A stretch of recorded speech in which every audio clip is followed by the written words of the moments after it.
Kama tulivyoweza kuimaliza mechi salama ya ngao ya jamii ya mwaka 2025-2026 na ikiwa ni dabi ya kwanza kwa kutanisha pia Simba pamoja pia na kikosi cha wananchi, lakini mpaka hivi sasa takwimu za maoni mbalimbali ambayo tumeendelea kufuatilia na kuyaona katika mitandao ya kijamii ni maoni ambayo yamekuwa yakiwataka pia viongozi wa TFF, viongozi wa CAF, lakini pia na viongozi wa FIFA kuweza kuangalia makosa ambayo yamekuwa yakijirudia kwenye ligi yetu ya Tanzania. Hii itakuwa ni zaidi ya mara ya 3 ambapo kumekuwa na makosa kwa waamuzi kurudia makosa yale yale kwenye mechi za muhimu. Nafikiri tuliweza kuona mechi ambayo ilichezeshwa na waamuzi kutokea Misri kwenye dabi ya mwisho, na tuliona kwamba dabi ilikuwa ni nzuri na hakuna aliyelalamika kutokana na maamuzi ambayo ilifanywa na waamuzi kutokea Misri. Lakini kwa hii ya leo imeonekana kuwa ni kali, na asilimia kubwa takwimu za maoni na komenti za wanasimba ni kwamba huu ujumbe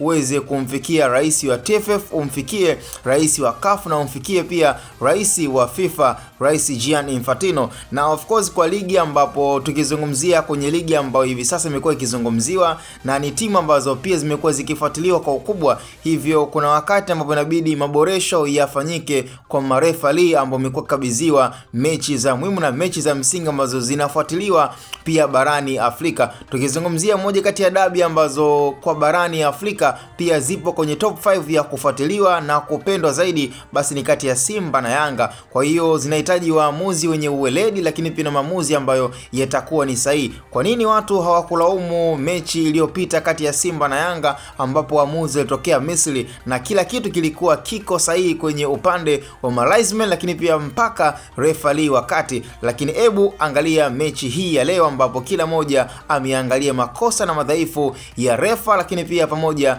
na management waliokuwa wakichezesha mtanange huu.